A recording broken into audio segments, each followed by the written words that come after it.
안녕하세요. 행복한 백수입니다. 부산에 대해서 오늘 좀 말씀 나눠보려고 합니다. 부산이 지금 하락 기간 기록을 갱신하고 있어요. 이게 언제부터 하락 기간 기록이 갱신이 되냐? 2000년대 이후로 놓고 봤을 때 매매가 하락 기간이 상당히 연속적으로 길게 나오고 있다. 한번 볼까요? 여기가 이제 부산인데 보시면 여기가 이제 2000년이잖아요. 이쪽 부분에 와가지고 전세가, 매매가 여기가 조금 하락이 심했고 그러고 나서 긴 상승이 나오고 조정이 나오고 또 상승이 나오고 여기서 이제 상승이 너무 가팔라가지고 이 매매가가 여기 매매가거든요. 여기서 상승이 너무 가팔라가지고 이게 이렇게 여기서 이렇게 꺾인 게 아직도 매가가 회복을 못 하고 있는 거죠. 여기서 이렇게 이게 뭐예요? 0인데 0. 0을 못 넘어가고 있는 거죠. 이게 무슨 말이냐면 상승이 안 나오고 있는 거예요. 연속적으로 계속 하락하고 있다. 이거는 이제 뭐 기준이냐면 KB 그 대비 증감률이거든요.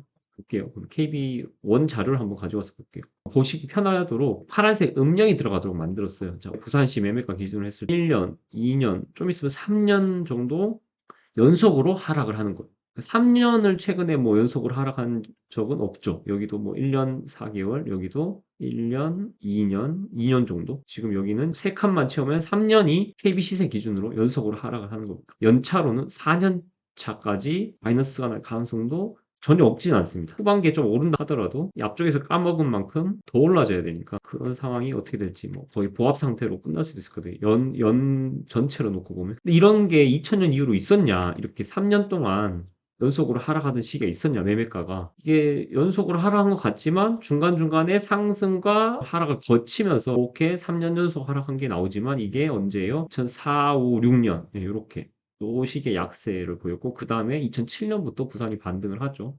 자, 그러면 보겠습니다. 이 앞쪽에 가면 많아요. 여기는 이제 뭐냐면 연속 하락인데 이때는 뭐예요? 물량, 신도시 물량. 200만 호, 주택 200만 호 건설하던 시절. 예. 이때 물량, 서울만 신도시가 있는 게 아니라 이때 전국적으로 물량이 많았고 여기는 또 IMF 때문에 이렇게 약세를 보여. 그럼 2000년 이후로 놓고 봤을 때 이렇게 길게 장기간 하락하는 거는 부산은 처음이에요.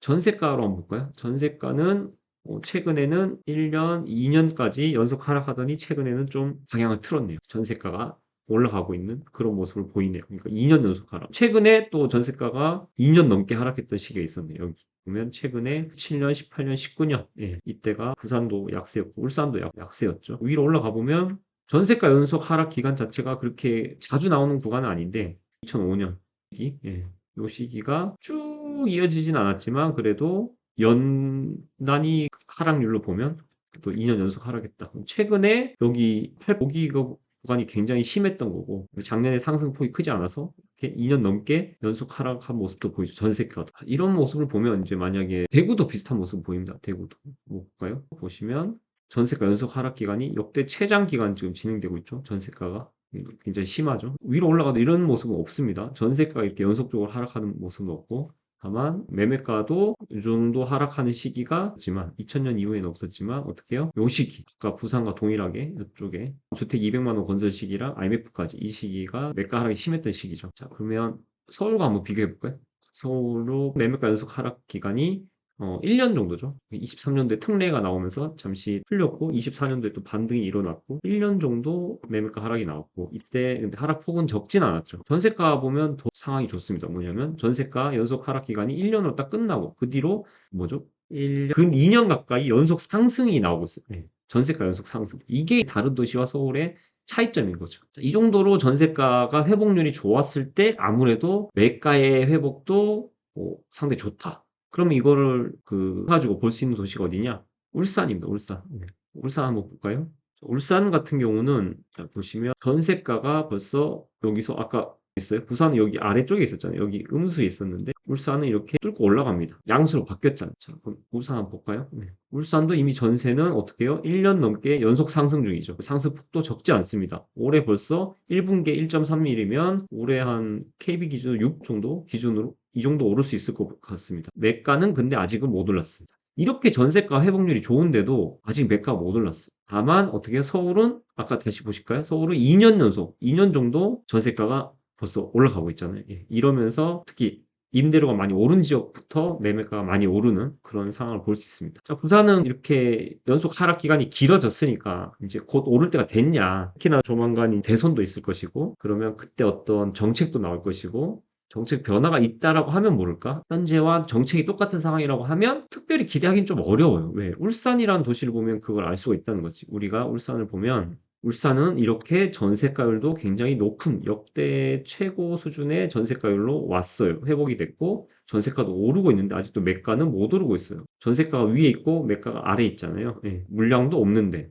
기존에도 물량이 없었어, 기본적으로. 자, 볼게요. 그럼 부산은 어떻게 돼 있어요? 전세가율도 좀 낮은 수준이죠. 요 위에 있는 게 아니라 여기 낮은 수준이에요. 전세가율도 낮은 수준이고 전세가 그나마 최근에 좀 회복하는데 매가는 바닥을 기고 있는 거죠. 서울은 어때요? 서울은 벌써 이게 전세가가 양수고 매매가도 양수예요. 두 가지가 다 양수죠. 전세가율도 어느 정도 바닥은 아니잖아요. 바닥에서 쭉 올라오는 그런 느낌은 아니지만 여기서 찍고 좀 올라가는 그런 상황인 거죠. 자, 이런 상황들이 부산한테 던지는 메시지는 뭐냐? 아무런 정책 변화가 없다라고 하면 현재는 실수요에 의해서 매매가가 움직이는 성향이 강하다는 거지. 다른 도시들은. 서울은 어떻게 돼요? 서울은 투자 수요가 많이 들어와요. 한 채라도 똘똘한 걸 사야 되겠다 싶어가지고 뭐 내가 임대로 살더라도 매매를 한다든지 매수를 한다든지 아니면 또 지방에 살더라도 서울을 매수한다든지 이런 유동성 장애의 성격을 좀 일부 특히 중심부에서는 그게 나오고 있는데 부산은 그럴 만한 여건은 안 되죠. 부산은 오로지 실수요에 의해서 매가가 올라가야 되는 상황인데 그거를 내가 매매로 선택하기에는 전세가율이 너무 낮은 거예요. 울산에 비하면 부산은 전세가율이 상대적으로 낮은 편이죠. 요 꼭대기에 비하면 이쪽은 아직 낮은 편이란 말이에요. 평균적으로 봤을 때. 자, 울산도 이 정도까지 전세가율이 올라왔는데도 어떻게 매가의 상승이 그렇게 크지 않다라고 하면 부산은 어떻게 해요? 오른다라고 하면 뭐 해운대라든지 뭐 좋은 데에는 임대료 상승에 의해서 오르는 게 아니라 유동성에 의해서 그러니까 좋은데 여기 부산도 똘똘한 한 채를 하기 위해서 선택하는 사람들에 의해서 그건 오를 수 있지. 하지만 구축, 특히 공주가 2억 이것도 해당되는 그런 아파트들도 많이 있을 수 있잖아요. 그런 아파트조차도 특별히 몰려가지고 오르기는 좀 벅차다. 다만 좋은 아파트들은 그나마 좀 오를 수 있다. 유동성이 몰려가지고 왜? 이제 하락 기간이 굉장히 길었으니까 전세가 하락 기간도 길었고 매매가 하락 기간도 길었고 이렇게 장기간 하락을 하게 되면 그 다음에 오는 사이클이 상당히 이제 조금 길면서 전세가율이 쭉 채워질 가능성이 높거든요. 예, 이렇게 채워진다라고 하면 이렇게 전세가율이 다시 꺾여서 내려가는 때 이때 매가가 많이 오른단 말이에요. 요런 시기가 지금은 도래하지 않지만 예, 요렇게 전세가율이 쭉 올라갈 때 동안은 매매가가 좀 더디게 올라갈 거예요.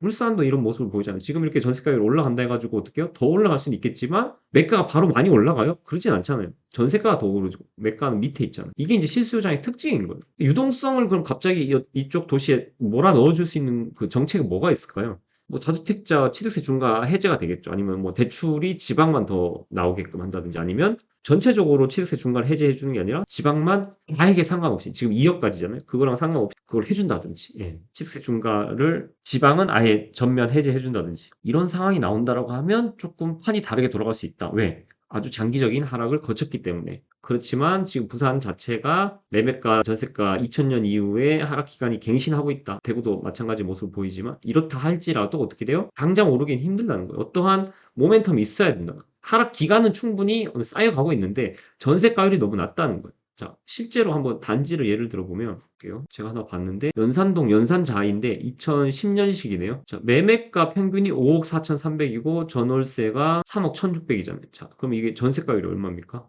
60% 정도잖아요. 인천 같은 데 한번 가볼까요? 인천도 비슷해요. 인천도 전세가 60%인 거예요. 인천 지금 막 갭 투자 열심히 하려고 하는 사람들 많나요? 뭐 그러진 않잖아요. 예, 뭐 이장권을 산다든지 이제 소액 투자 관점으로 접근하시는 분이 있겠지만 인천에 내가 갭으로 1억 5천, 2억 주고 혹은 1억 주고 갭 투자 열심히 해야 되겠어. 그런 사람 없단 말이에요. 왜 없냐면 내가 그 집을 뭐 실거주로 사야 되면 모르겠지만 투자를 하는 순간 주택수가 늘어나잖아. 예, 그럼 이걸 하나 사면 또 다른 거를 살 때까지 얘를 계속 가지고 있어야 되고 이것도 사고 저것도 사고 저것도 사고 이렇게 여러 채 살 수는 없는 노릇이잖아. 시세 중과 때문에 세금 문제도 있고 대출 문제도 있고 그래서 아직도 여기도 전세가율이 엄청 낮은 수준은 아니지만 인천하고 부산이 전세가율이 굉장히 비슷해요. 68% 수준이거든요. 자 볼까요? 그래서 보면 이제 부산도 전세가가 전고점 대비 이 부산이 회복한 수준은 87%, 대구는 77%밖에 안 됩니다. 울산이 92%고 서울만큼 회복했는데도 여기가 어떻게 해요? 여기는 실거주고 유동성이 없다는 거죠. 서울은 어떻게 해요? 실거주도 있고 유동성도 있죠. 이 두 가지가 있으니까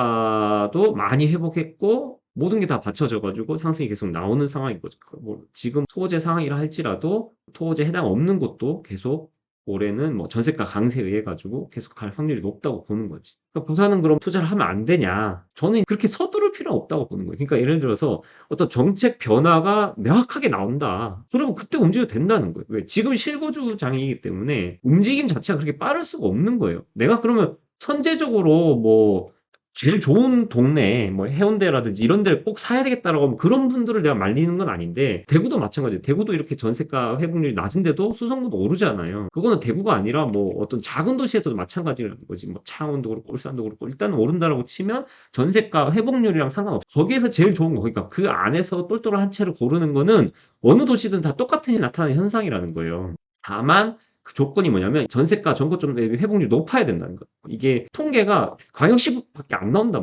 전북은 전주를 뭐 대변할 수 있지 그걸로 볼 수가 없잖아요. 그러니까 전북이랑 전주랑 이렇게 따로 볼 수가 없다 보니까 전주도 많이 높아져 있고 춘천도 높아져 있고 뭐 울산은 광역시 그게 나오고 뭐 물량이 없는 대표적인 곳들 있잖아요. 뭐 진주도 그렇고, 예. 그런 데들은 그 안에서 대장 먼저 오르고 그다음에 이제 갭투자 할 만한 것도 오를까 말까 이런 것들을 살펴볼 만한데, 그조차도 시간이 많이 걸리나요? 울산도 이렇게까지 많이 회복됐는데도 지금 뭐 동구, 북구 이런데 무조건 갭투자 다 들어가야 돼 이런 건 아니잖아요. 그리고 부산에 지금 기준시가 2억 미만 물건이 지금 풀린다고 하니까 그 무조건 그걸 다 사야 된다 이것도 아니잖아. 집을 많이 가지고 있는 것 자체가, 특히나 고가주택 가지고 있으신 분 그걸 가지고 있을 이유가 없죠. 종부세도 나오고 그렇기 때문에 투자로는 수요가 거의 없는 거예요. 예전 같지가 않은. 그래서 부산의 하락 기간 기록 갱신을 얘기를 하면서 이게 하락이 쌓였으니까 기회는 맞는데 이거는 없다. 뭐 먼저 들어가는 것조차 말리진 않아요. 그리고 어떠한 명분이 있을 수 있죠. 왜냐하면 지금 지방이 굉장히 장기적으로 어려움을 겪고 있고 차별적으로 수도권 중에서 서울에서 중심부만 오르다 보니까 그러한 정책의 어떤 변화가 나올 가능성도 있죠. 그러니까 지방에 대해서 유동성 다 서울 수도권 쪽으로 몰리는 거를 지방으로 이렇게 흐름을 바꿔줄 만한 정책이 나올 만한 상황은 된다는 건 맞아요. 그냥 그걸 보고 미리 들어가겠다라는 걸 말리진 않겠지만 좀 늦어도 상관없다는 거. 확인 후 들어가도 상관이 없다. 그러면 부산이 궁극적으로 도대체 왜 이렇게 전세가 회복이 안 되는 거지? 그걸 봐야 되잖아요. 자, 부산은 이때 이 상승이 정말 크리티컬 했던 거예요. 여기서 좀 조정이 왔었단 말이에요. 7년, 18년, 19년 조정이 왔었단 말이에요. 그러고 나서 이때 유동성이 풀리면서 19, 20, 21 이때 조정받은 것까지 한 방에 다 만회하면서 이렇게 크리티컬하게 아주 높은 상승률이 나온 거죠. 이 높은 상승률이 나오면서 어떤 일이 벌어졌죠? 본격적인 하락이 나오기도 전에 매가 상승이 전세가 상승보다 급하게 나오면서 전세가율이 미친 듯이 떨어져요. 수직 낙하하는 거예요. 이 낮은 전세가율 상황에서 어떻게 돼요? 고금리 데미지를 팍 맞은 거죠. 그러니까 전세가율이 낮은 상황에서 더 떨어질 겨를도 없는 거예요. 왜냐면 이미 너무 낮아 있었으니까. 이 매가 상승 너무 컸기 때문에. 자, 그러면서 요 데미지가 조금 와. 예, 이렇게 전세가율이 좀 올라가면서 이렇게 조금 와요. 요때가 언제예요? 금리 상승 데미지를 받을 때. 그래서 전세가율이 많이 올라왔다 하더라도 이때 수직 낙하된 게 너무 컸다는 거지. 다른 도시랑 비교해보면 쉽게 알 수가 있어요. 서울은 어떻게 해요? 이때 전세가율이 뭐 폭락했나요? 21년 시기에? 아니잖아. 그게 그렇게까지 떨어지진 않았잖아. 이 정도 떨어졌단 말이에요. 이 정도 떨어졌는데 오히려 미국발 금리 인상이 더 전세가율을 낮춰버렸죠. 부산은 이미 낮아졌어. 뭘로? 매가 상승으로 인해가지고. 이런 피레침 같은 매가 상승이 있었나요? 여긴 없었잖아요. 울산 가볼까요? 울산도 있긴 있었지. 근데 부산만큼 강력하고 길진 않았죠. 자, 그래서 어떻게 돼요? 여기도 이 시기에 요 정도 전세가율 하락이 요 정도 나온 거예요. 근데 그 이후로 바로 전세가율이 다시 올라가다가 이때 뭐예요? 금리 인상 시기에 이때 이 정도 그 전세가율 하락이 나오고 나서 급격히 또 회복이 되는 거예요. 물량 문제도 있고, 예. 그다음에 그 전에 얼마나 매가가 올랐었냐 이런 문제도 있는데 부산은 유동성이 너무 많이 들어와가지고 매매가만 이렇게 많이 끌어올려졌던 상황에서 매가는 여기 있고 전세가 이렇게 낮은 상황에서 쭉 추락하니까 이게 다시 전세가율이 올라가는데 회복이 오래 걸리는 거예요. 결국도 굉장히 비슷한 상황인 거죠. 그러니 이게 사실상 이만큼 전세가율이 회복됐고 시간이 많이 지났는데 여기서 여기까지 오는데 3년이 지났고 지금 거의 4년이 다 돼가는데도 아직도 매가 상승이 안 나오는 그런 상황인 거예요, 부산은. 자, 그러니까 올해 하락했으니까 기록 갱신했고 하락이 계속 기록됐으니까 그러면 지금 바로 들어가 사야 되냐? 거기에 대해서는 굳이 그렇게 서두를 필요는 없다. 이게 오늘 제 부산에 관련된 내용입니다. 예, 여기까지 하고요. 구독과 좋아요 부탁드리겠습니다. 다음에 또 좋은 영상으로 찾아뵙겠습니다. 감사합니다.